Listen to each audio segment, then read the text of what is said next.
But how do you keep going? How do you keep your motivation consistently high? How do you learn to persevere when the novelty is worn off and you're still some distance from your goal? We'll talk about that in a moment. The Irish poet William Butler Yeats once wrote a poem describing some of the unfortunate characteristics of the modern world.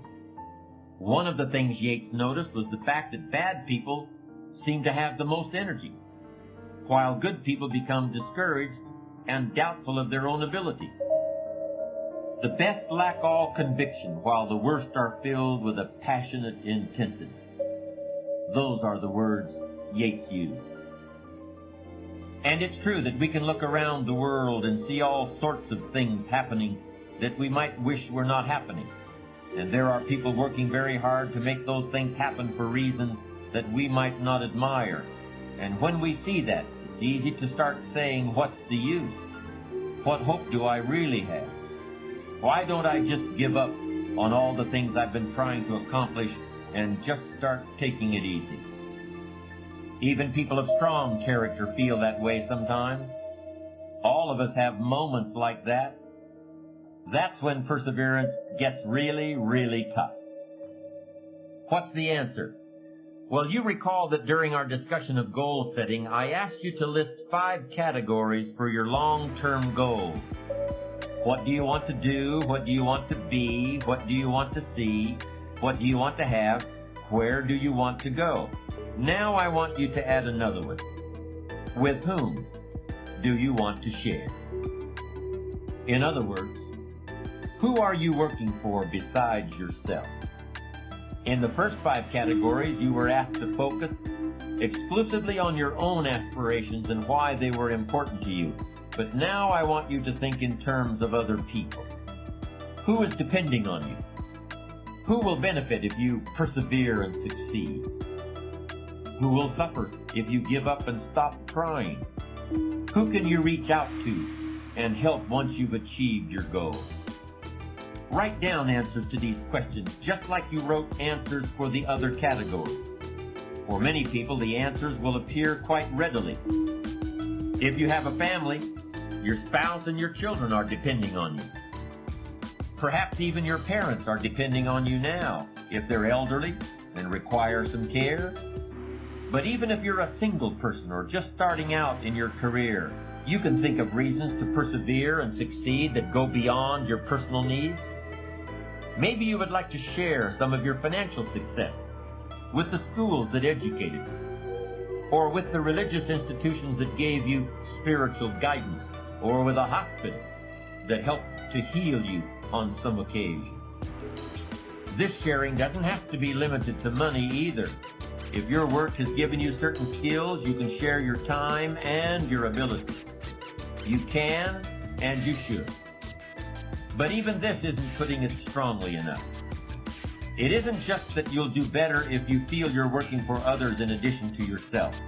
You absolutely must find reasons outside yourself to persevere if you want to keep going when the going gets tough. Hemingway wrote, "A man alone hasn't got a chance." And that doesn't mean only that you need people to help you in life. It means also that you need people you can help. You need people who can become the real reasons for perseverance above and beyond your material possessions or your financial success. What's in it for me can only take you so far. What's in it for somebody besides me can take you as far as you need to go. In the last days of World War II, the American cruiser Indianapolis was sunk by an enemy submarine.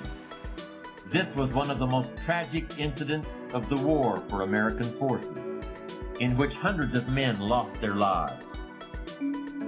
Many who made it through the initial attack had to spend days and nights in the water before rescuers arrived. The experience of trying to stay alive in the water was so overwhelming that many people simply gave up. In fact, the survivors reported later that virtually everyone wanted to give up at one time or another. But whenever someone wanted to quit trying, the others would talk to him about the people back home who needed him. who were depending on him to survive. And if there was no one who was depending on him right then, they would talk about people in the future who would someday be needing him. People he hadn't met yet. People who hadn't even been born yet. They conjured up all sorts of reasons above and beyond simply surviving. This motivation beyond the self was the only motivation that was strong enough. And what was true in an extreme sense for those men in wartime is also true in all our lives, no matter what we're trying to accomplish. We began this discussion with some mention of racehorses and how the best of them can overcome any challenge in a race. I don't know what motivates a racehorse, whether it's a bale of hay just beyond the finish line or the thought of resting in a warm stall, but I doubt there's much thought of what he can do for the other horses. Well, that's one big difference between horses and people. People depend on one another, and people of strong character take pride in what they can do for others. Challenge yourself to become a person like that, and come what may, you will have the strength to persevere. People are born hungry. During the first few moments of life, a human infant is totally consumed by its appetite, first for air, then for nourishment. People stay hungry too. We're hungry all our lives. But exactly what it takes to satisfy our hunger usually changes a great deal. By the time we reach adulthood, some of us are hungry for wealth and power. Some of us are hungry for truth. Some people want everyone to love them. Others want everyone to fear them. But there's a fundamental challenge with all these appetites. None of them can ever be permanently satisfied. When it comes to wanting things, there's never any such thing as enough. And that can really get on our nerves. You get a new car, but in a couple of years it's an old car. You get a new computer. It does everything real fast, certainly faster than the one your neighbor's got. But then a year goes by and now your neighbor gets a computer that's even faster than yours. Where does it all end? There's really only one kind of person who's actually comfortable with the impossibility of satisfying his appetite. This is the person who wants that mysterious commodity called wisdom, whatever that is, and wants it more than all the cars and computers in the world. Wisdom, like the learning capacity of the human brain, is infinite. There will always be more to know, and there will always be plenty of room in your brain for everything you learn. Life is a paradise, really, if you're a person who genuinely wants wisdom. We all want to be successful, and I'm certainly in favor of that, but I've known some people who literally wanted all the money they could get. Not what the money could buy, but the money itself, the nickels, the dimes, the quarters. Wanting all the money in the world is like wanting to know all there is to know in the world. Except the man who wants all the money is miserable. He'll never get it all, and he'll never think he has enough. Even if he had rooms filled with $1,000 bills, he'd still want the next man's nickel. And he'd be in pain about that, filled with envy about it. The man who wants wisdom also wants to look back over his shoulder at the other guy, but he just wants to see what the other guy is reading. And if the other guy is reading a book he hasn't read yet, he's actually happy about it. He looks forward to reading it himself. The acquisition of wisdom is not what all the mathematicians call a zero-sum game. You don't have to give up something in order for me to have it. You can give me your wisdom and now I'll have it, but you still have it too.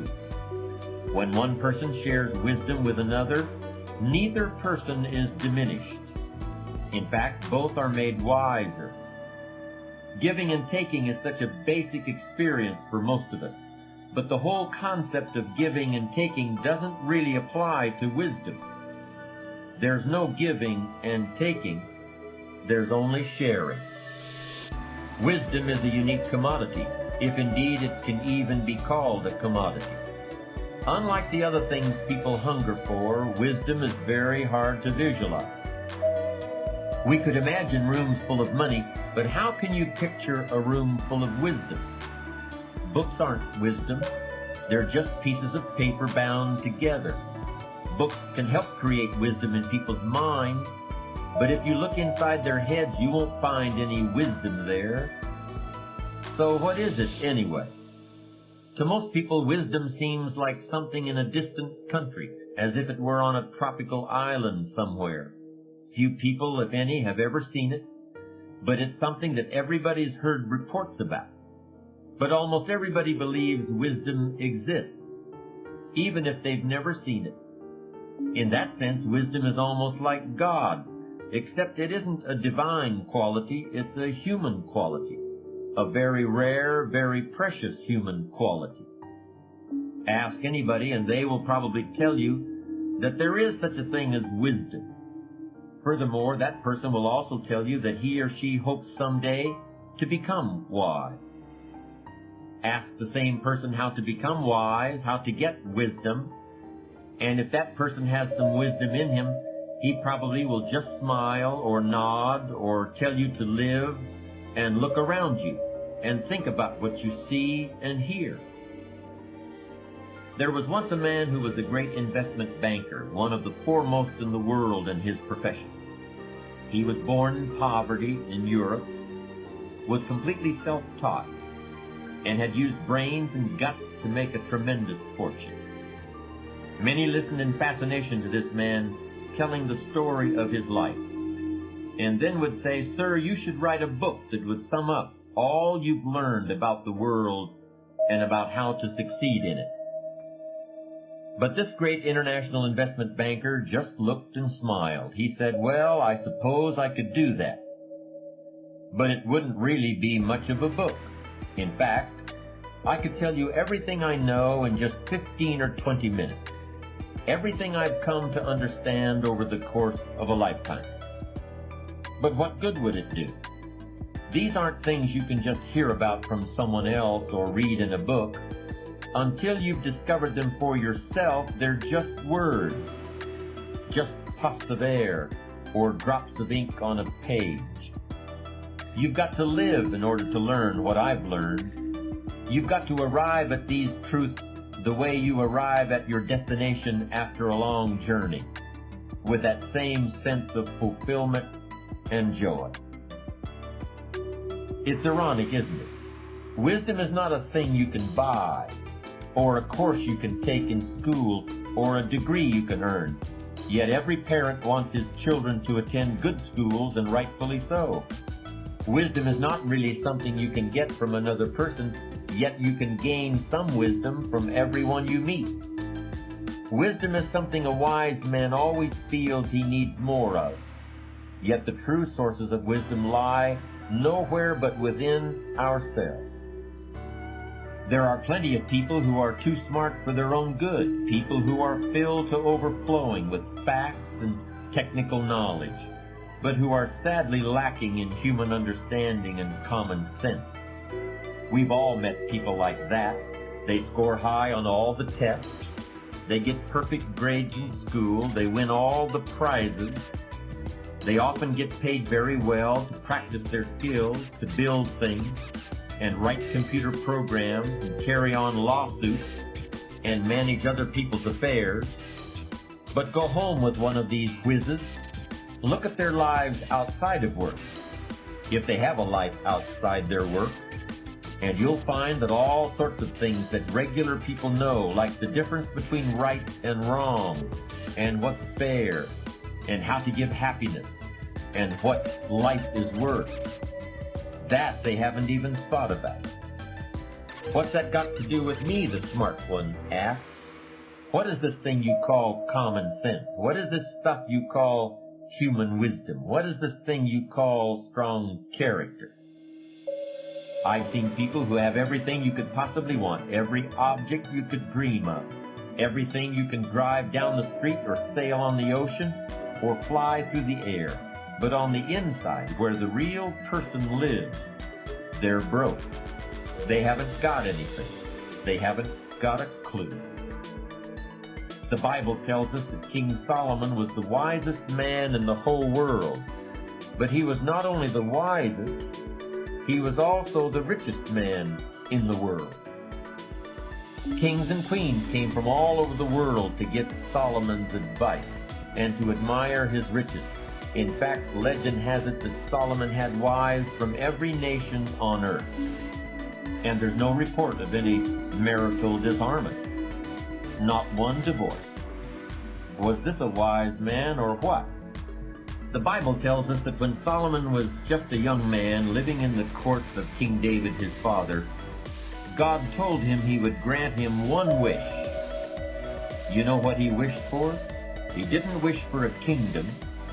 He didn't wish for great power. He didn't wish for good looks or unlimited pleasure or long life or love or fame or security. Solomon asked God to grant him wisdom. And because he asked for wisdom and none of the other things, God gave him everything else too. The most important difference between you and me and Solomon isn't where or when we were born, or the privileges we have or don't. The difference isn't in our names or our bank account, or the positions we hold in life. The difference is Solomon got wisdom by asking God for it. The rest of us must look around us for wisdom, and look for it in everything we read and in everything we do and in everyone we meet. And most of all, we must look for it in ourselves, perhaps more than any other element of strong character. Wisdom is a quality that we must earn and learn on our own. Yes, wisdom is a unique component of character. If you don't have it, nobody can tell you what it is. And if you do have it, probably you'll be wise enough never to say, I'm a wise person. The wisest man in ancient Greece, the greatest philosopher the world has ever known, was a man named Socrates. In fact, Socrates made wisdom his profession. Philosopher means lover of wisdom in ancient Greek. And because he didn't have another job, people were always asking Socrates, so what do you do for a living? He was definitely smart enough to figure out that he had to have an answer, so he made up his own job title, philosopher. But when people asked Socrates, what is wisdom? He always gave the same answer, I don't know.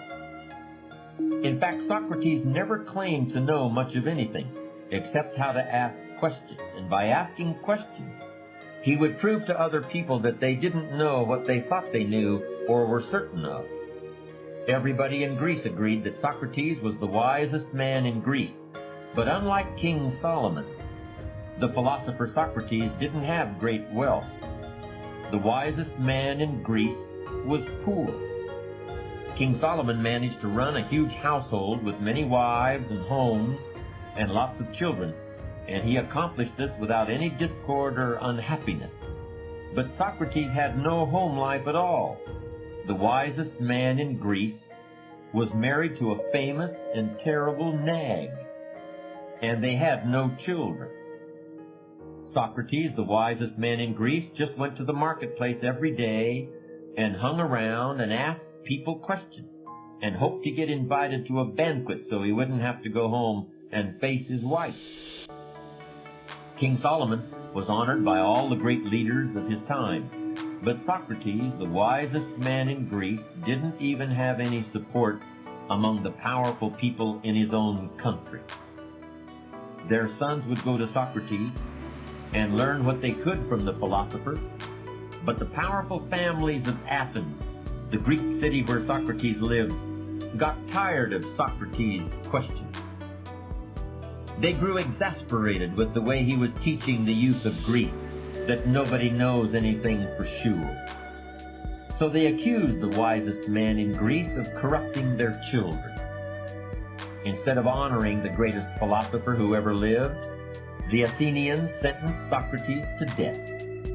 Unless he would take back what he taught, unless he would apologize. But Socrates didn't take it back. He didn't apologize. Socrates cheerfully drank down a cup of poison and just sat there calmly saying goodbye to his few faithful students, asking questions the whole time. Solomon and Socrates, two very wise men, but two very different destinies. Great wisdom is no guarantee of anything, but to those who really care about it, wisdom is its own reward. Socrates could have avoided prosecution as a criminal if he had just admitted he was wrong. And you could make a case that agreeing to be executed when you could avoid it by just saying a few words is not very wise, perhaps not even smart. And you'd be right if it were you or me in that position, but it was the right thing to do for Socrates, because Socrates really knew who he was, and he knew that what gave his life meaning and made it worth living was just this manner he had of asking questions and trying to answer them honestly. After all, what would the rest of your life be like if you were to suddenly become dishonest to yourself? After dedicating yourself so long to honesty and wisdom. Socrates knew who he was and what his life meant, and he understood that even one bit of lip service in his last moments would undo all the good and meaningful questions he'd been asking for more than 70 years. Is that wisdom, you may ask once again? And again I would answer with a question. Like Socrates, wisdom for whom? For you and I, or for the wisest man in Greece? What might be wisdom for you and I, who possibly could live quite happily despite knowing that we had compromised our beliefs, would not be wisdom for someone who had totally dedicated himself to seeking the truth. Know thyself was Socrates' motto. He knew himself well enough to realize that he had to drink that cup of poison, and his character was strong enough so that he was actually able to do it.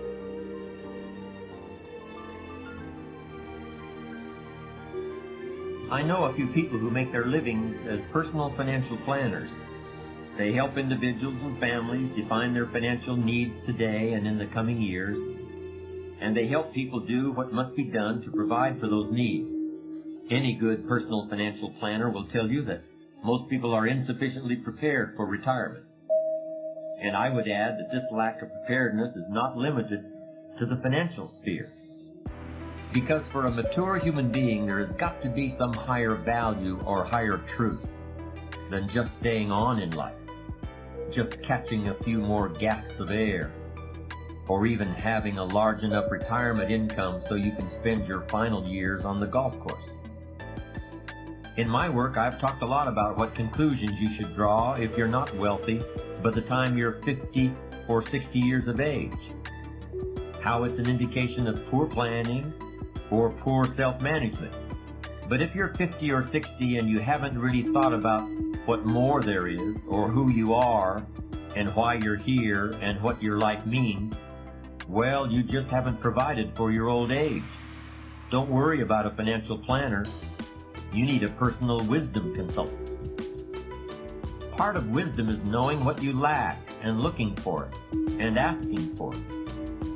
Another part of wisdom is knowing, at the same time as you ask, that there are no final answers. There are always more questions. There are always more things and people you don't now know and haven't yet heard of or seen. So you may have that retirement package. You may have the medical benefits, the pension, the Sunbelt home, and a steady income you can live on. What good is it if you're isolated? And I don't mean just physically alone. I mean isolated from a real sense of connection with what's come before and with what lies ahead. It's here that wisdom provides very real, very practical benefits. It's wisdom that provides a sense of life's value and assurance that all the effort has been worthwhile. There's no question that we must take care of our material needs, but a fulfilled life requires meaning as well as substance. Wisdom is the fruit of experience. Experience is something everyone gets if they live long enough, but not everyone knows what to do with it. Wisdom comes from seeing the world and the people in it, and from noticing patterns and connections, and from using what other people let you see of themselves in order to understand your own self. I can hear somebody saying, "Wait a minute, you've spent a lot of time saying that nobody knows what wisdom is, and now you're giving a detailed description of it." Well, I'm not saying I know what wisdom is. I'm just saying I know where it comes from. I know what it takes to get it. In fact, I've never met a person who actually said, "I know what wisdom is." About as close as I'll ever come to say that is to say that I know what the opposite of a wise person is. The opposite of a wise person is a fool. And a fool usually gets treated like a fool, sooner or later. There's a story about a man who spends his whole life traveling to the far corners of the earth to seek out some sage or master or yogi who will tell the meaning of life.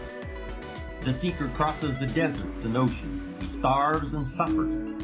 And finally he's on his last legs, with his rags blowing off his back in tatters, as he crawls to the mouth of a cave where an old man wearing nothing but a hair shirt and a long gray beard is sitting cross-legged in the snow. "What is the meaning of life?" gasps the seeker of truth. The old yogi suddenly looks very surprised. "What?" he exclaims. "So the meaning of life is what?" I knew a wise man once, a man I'd really come to admire. I wanted very badly to define the essence of his wisdom, to isolate exactly what was the source of his great insight into life. So I finally asked him, "What is it that really makes you different from everyone else?" And he said, "What makes me different is that I can see that we're all the same. Anybody can see the differences between people. Wisdom is understanding how we're really alike." Abraham Lincoln used to say things like that. And in my opinion, he's one of the most admirable individuals in all of history. Lincoln was a man with a very strong sense of right and wrong. He was able to lead this country through the Civil War because he knew that it was just plain wrong for one man to own another as a slave. But he also understood that the man on the other side of the issue, the person across the battle line, was a human being too, with the same hopes and fears and problems as the people on Lincoln's side. Despite all the differences, Lincoln was able to see the essential sameness, the essential oneness. Like Lincoln, Albert Einstein came from humble beginnings, not just financially, but in the way he was looked upon by other people. When he was a young boy, Einstein was thought to be stupid, and he even flunked elementary mathematics. He was always a little distracted, asking questions but not able to put those questions into words. Even when he grew up and got a job in the Swiss patent office, nobody guessed that Einstein was still asking questions that would shape the whole world. After he published his theory of relativity, which laid the foundation of the atomic age, Einstein didn't get a swelled head.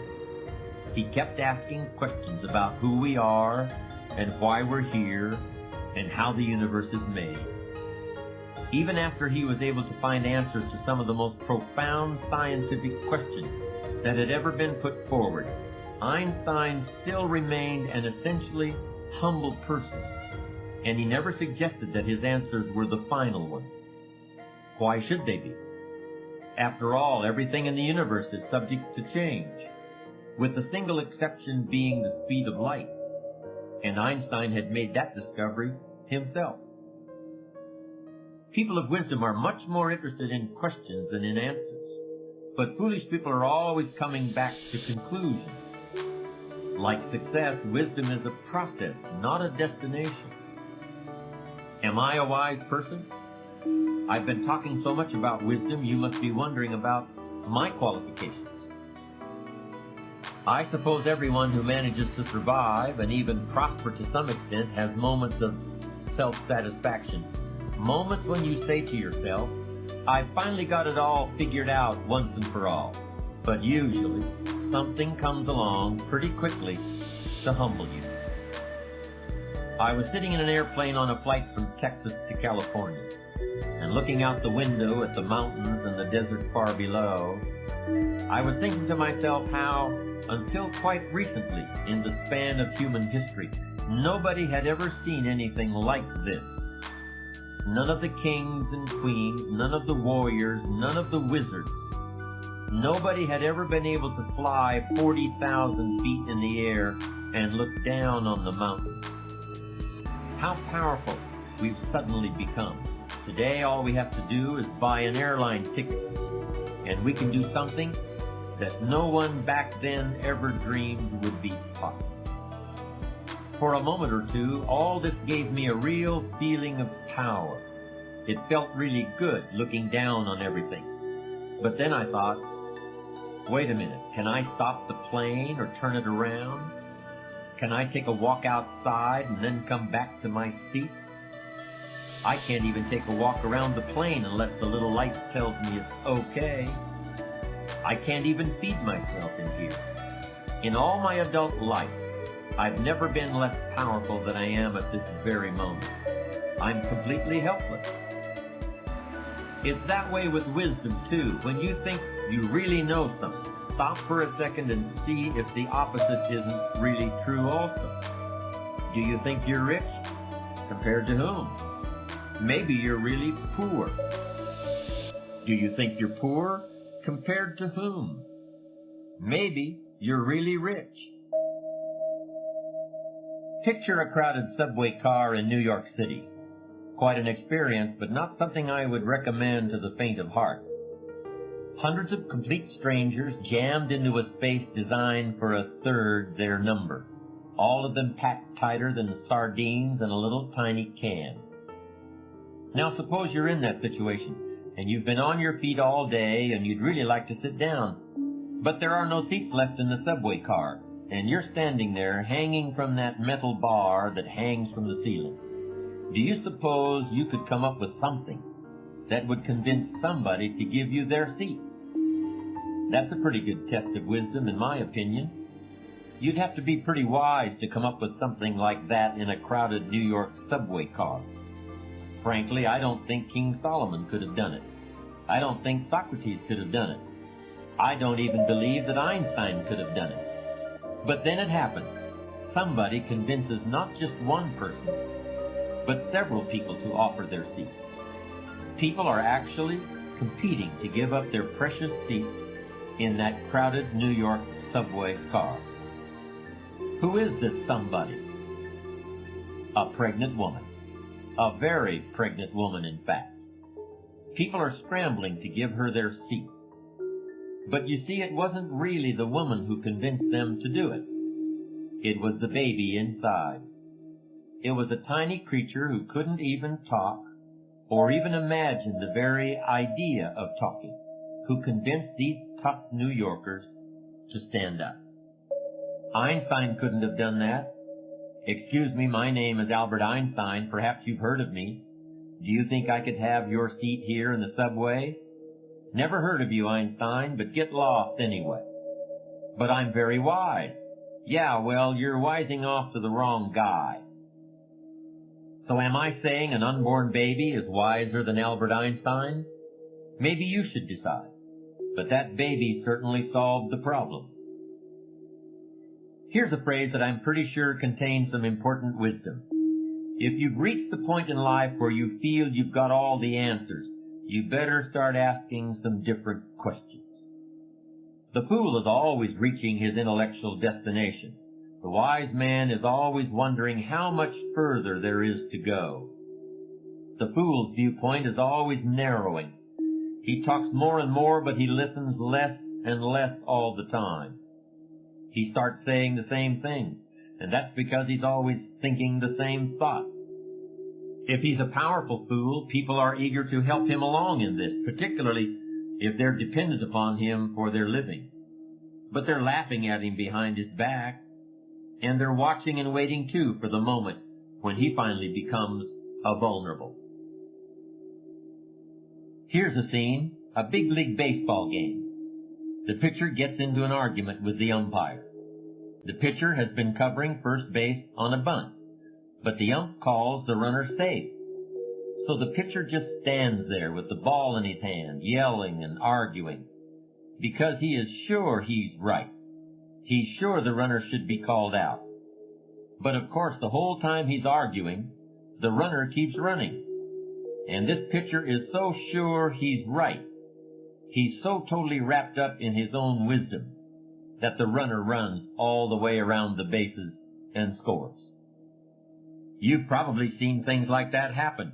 A person so convinced of their own wisdom that they cause more damage than any fool. It doesn't only happen on the baseball diamond. Stay away from people like that. And if you find yourself behaving like that, get a different baseball glove, because it's high time you stopped pitching and started catching for a while. My father once told me, I've seen a lot of wicked people and a lot of foolish ones, and I believe they both get what they deserve in the end.